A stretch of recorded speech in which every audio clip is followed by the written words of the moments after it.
PhD students lack a lot of power, and this is the one thing that I wish that many people would understand when they're getting into a PhD program, is realizing that they are in a position often politically where they don't have a lot of power, they don't have a lot of status in the system, and it's somewhat intentional the way that it's set up. And this is true of most systems around the world, where PhD students have to write different things, and they have to get into a market, and they have to look at how to convince other people, just like other people do, other academics have to do, other researchers have to do, but they're getting into the system.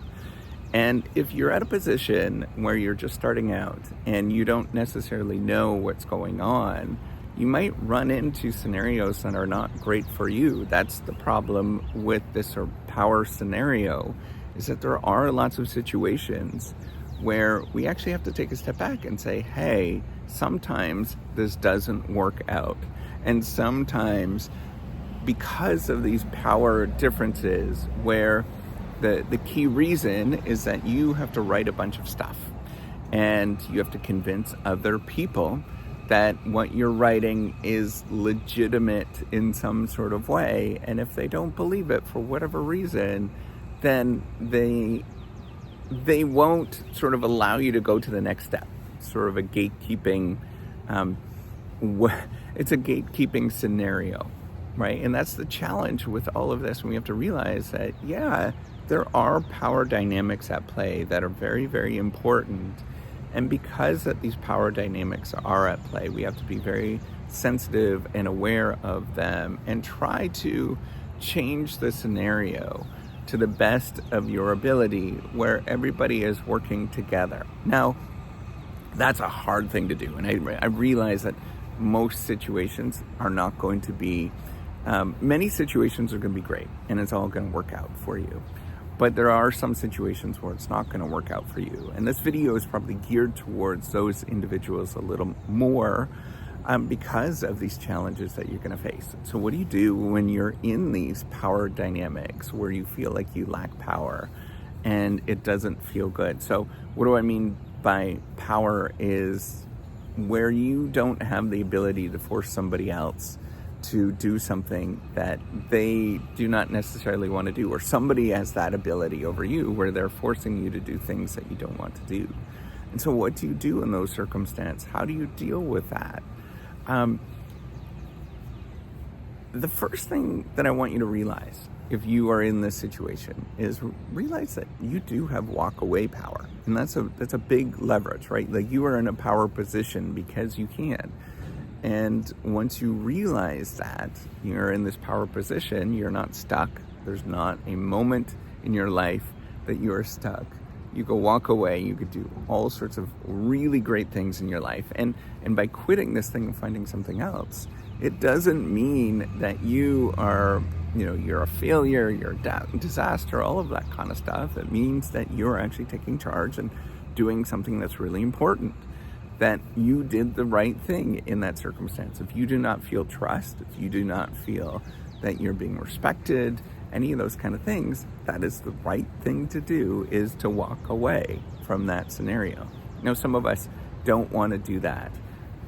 Some of us are, not necessarily as bold. So how do you become a little bit more emboldened so that you take charge, or you feel good about yourself?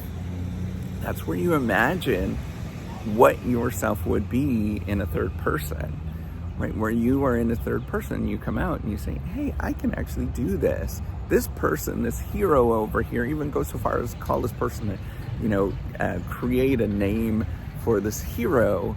And then you think of what this hero would do in this circumstance, and sort of remove yourself from the scenario, remove all of those sort of emotions that you have and the feelings that you have, and do a real, just simple calculation, right? Go and write down on a spreadsheet, or do a pros and cons list, and think about, what would I do in this circumstance? What would this hero do in this circumstance where you would make an appropriate decision, and whatever looks like the best possible choice, you take that possible choice and you go and do that.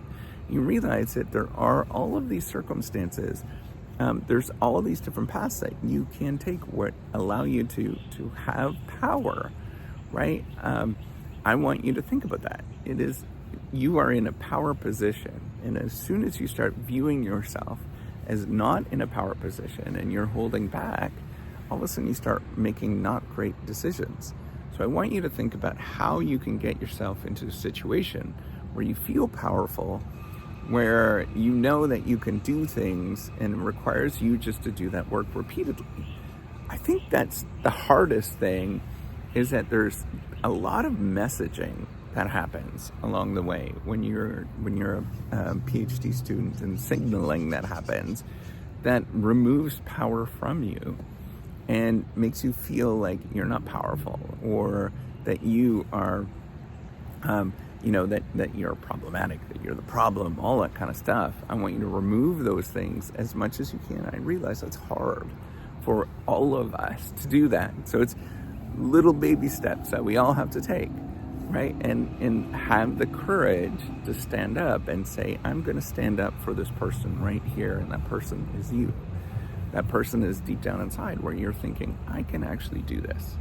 And that's the challenge. Is often the power structures are not necessarily because of a single individual, but it's because of a marketplace, that there's many things that are going on that are very difficult to handle. And so you need to realize that it's not just a single individual or multiple individuals, but it's a whole suite, of institutional factors that are very difficult to push against because they're strong.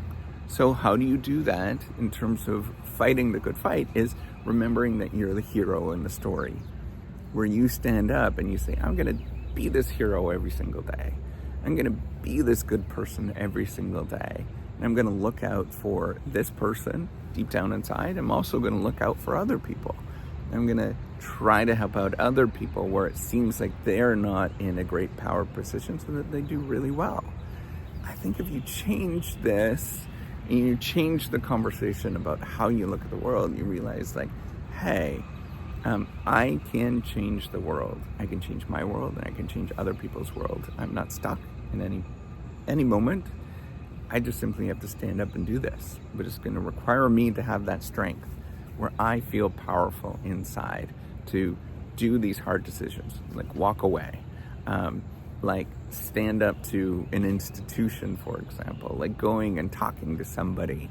All of these things are super important that allow you to get that strength inside to deal with some of these troubles and issues that you're going to run against. And at any moment where it just doesn't feel right, you're probably in a position that you probably should go do something. That's been my experience. It's important to do that repeatedly, where you figure out how to deal with this, because the world is not going to go away, and it's not going to change on itself. You have to stand up, and you have to have this internal strength where you go and you tackle the world. You become the hero in your own story, and you try to make the world a better place for you and for other people around you. All right, take care. Have a wonderful day.